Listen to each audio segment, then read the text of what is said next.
Activity 6 page number 21 study the example ઉદાહરણનો અભ્યાસ કરો. Write a request for each picture. બીજા બધા જે ચિત્રો આપ્યા છે તેમાં રિક્વેસ્ટ જે પ્રમાણે કરી હોય તે પ્રમાણે વાક્ય બનાવીને લખો. ઉદાહરણ જોઈએ આપણે. પહેલું ચિત્ર છે can cure ટૂથેક.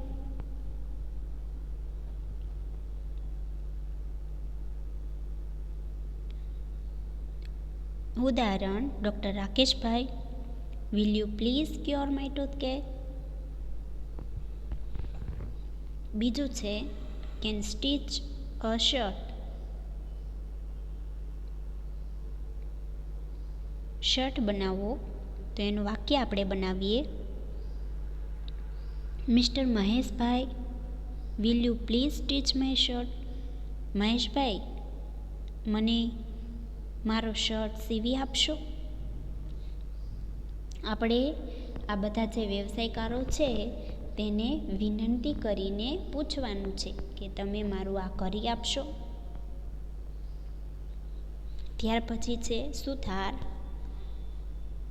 Can make furniture. Furniture બનાવે છે તો તેને આપણે પૂછીએ mister Jitubhai, will you please make my table.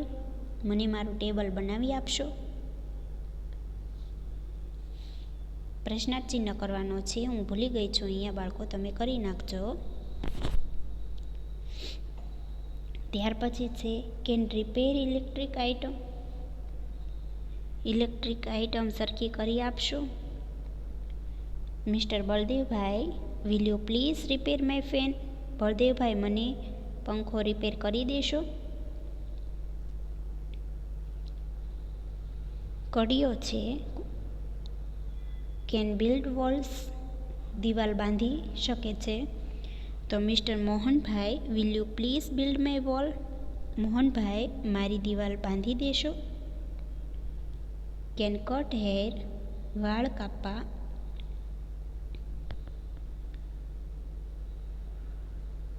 Mister Vijaybhai, will you please cut my hair. Vijaybhai, મારા વાળ કાપી દેશો.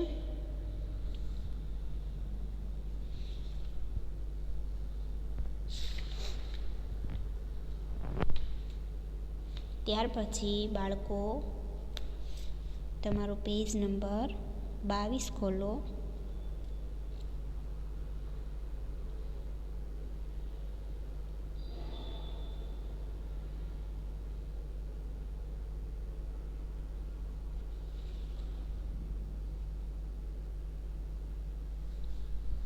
Page number 22 activity 7 work in groups. Here is a list of things. Write about them. Here is an example. ગ્રુપમાં કામ કરો. અહીંયા વસ્તુઓનું list આપેલું છે. ઉદાહરણ પ્રમાણે લખો. પહેલું છે ઉદાહરણ આપેલું છે બ્રિક. તો ઉદાહરણમાં આપેલું છે it is red. It is heavy. I can build a wall with it. I can break a coconut with it. But I cannot eat it. ત્યાર પછીનું છે નેલ. એમાં લખો બાળકો It is silver. It is lightweight. I can fit in the wall. I can hang photograph on it.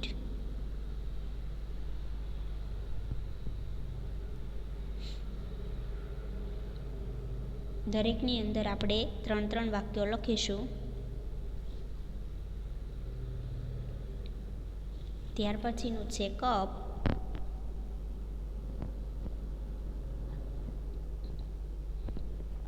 It is white. It is square. I can drink tea in it, but I cannot eat it.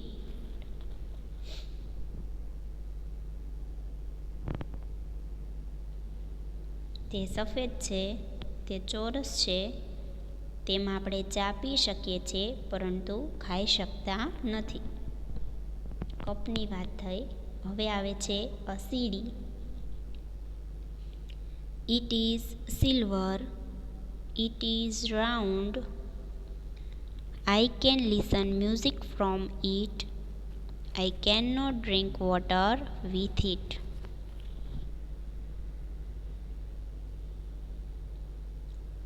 ત્યાર પછીનું છે glass.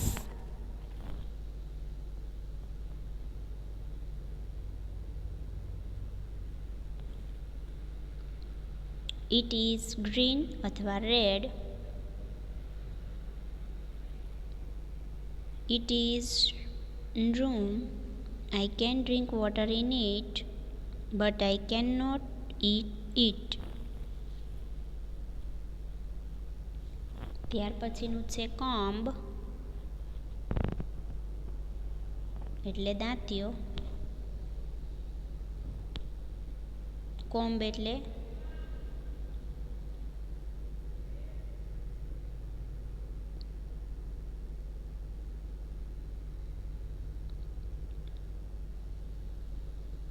વાળ ઓળવા દાંતિયાથી. It is black. It is small. I can set my hair with it. કોમ્બ એટલે દાંતિયો. But I cannot eat with it. ત્યાર પછીનું છે થ્રીડ એટલે દોરો. It is red, white, yellow. It is thin. I can fly kite with it. I can play with it. પછી છે હમર એટલે હથોડી. It is long. It is heavy. I can break the wall with it, but I cannot play with it. ત્યાર પછીનું page number 23 ઉપર છે computer. It is black અથવા white. It is heavy. I can play games in it. I can do project in it. A sheet of paper. It is white. It is plain. I can draw a picture on it. I can color on it. હવે activity 8 જોઈએ.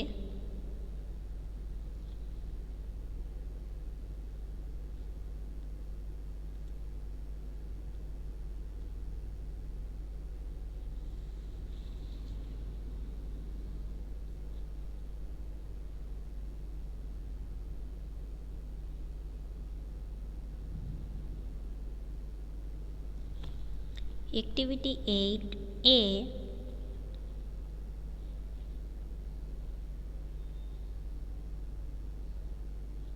Work in pair જોડીમાં કામ કરો.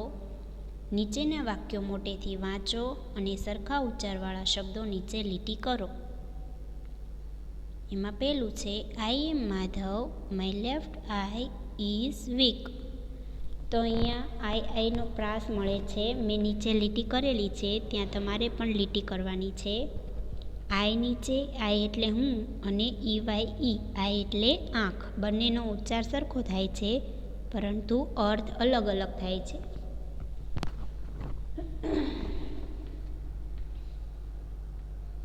ત્યાર પછી બીજું છે do you know Punjabi?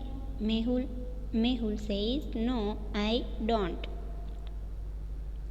KNOW નો એટલે જાણવું અને નો એટલે NO એટલે ના. ત્યાર પછી go by a car Suresh thank you Smita, good by.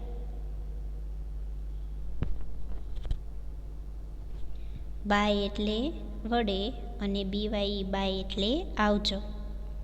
ચોથું, our principal was at the school for an hour. Our OUR our એટલે આપણા અને HOUR અવર એટલે કલાક. ત્યાર પછીનું પાંચમું છે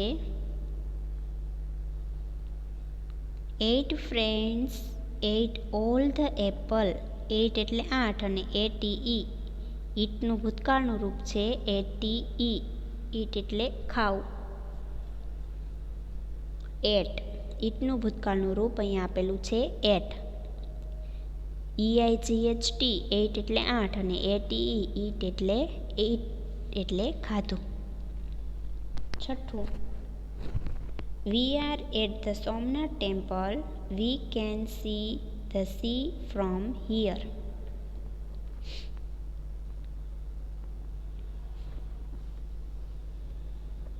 સી SEE સી એટલે જોવું અને SEA સી એટલે દરિયો. સાતમું, I ate 2 kachori. I can take 1 more 2. TWO 2 એટલે 2 અને 2 એટલે પણ. આઠમું, Come here, can you hear the call of cuckoo? Here એટલે અહીંયા અને બીજું હિયર HEAR હિયર એટલે સાંભળ્યું. નવમામાં નોટ KNOT નોટ અને કેન નોટ. અને દસમામાં વીક WEEK વીક એટલે અઠવાડિયું અને બીજું વીક WEAK વીક એટલે નબળું.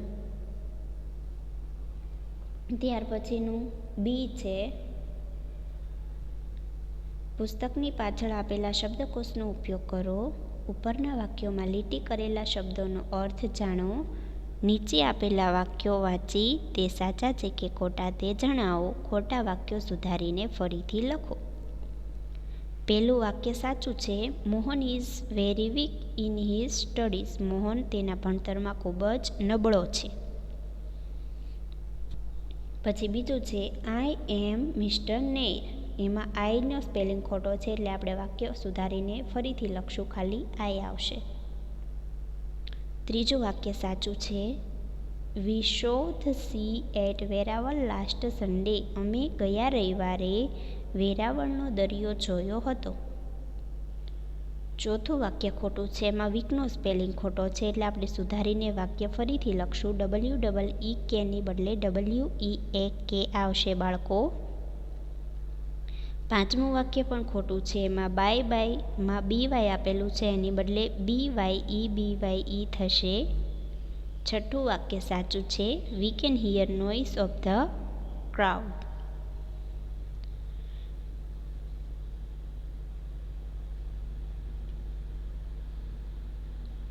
પછી સાતમું વાક્ય ખોટું છે. એમાં HOUR અવરનો સ્પેલિંગ ખોટો છે. ત્યાં સુધારીને આપણે OUR લખશું, બાકી બધું એમ નામ રહેશે.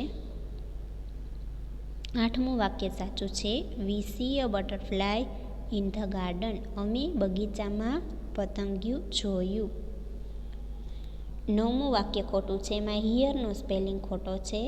એમાં ઈ સ્પેલિંગની બદલે HERE આવશે બાળકો. પછી 10મું અને 11મું વાક્ય સાચું છે. 12મા વાક્યની અંદર ATની બદલે EIGHT લખો. 13મું વાક્ય પણ ખોટું છે. એમાં EIGHTની બદલે ATE લખો. અને 14મું વાક્ય સાચું છે.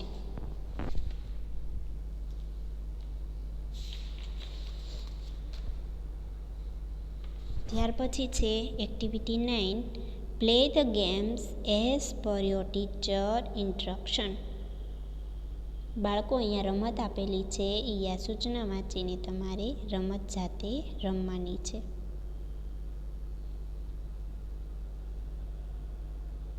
ગ્રુપ એ અને ગ્રુપ બીના વાક્યો પણ આપેલા છે.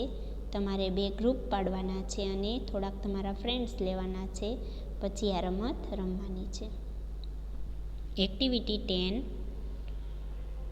અહીંયા કાવ્ય આપેલું છે, તેનું પઠન કરીને હું તમને સંભળાવું છું. Activity 10. I am the music man. કવિતાનું નામ છે I am the music man. I come from far away and I can play. What can you play? I play the piano. Pla pla, piano piano piano. Pla pla, piano pla piano. I am the music man. I come from far away and I can play.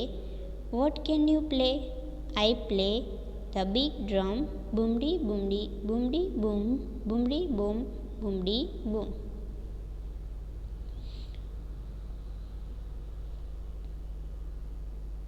My vaccine play his flute, guiding the children on a healthy route.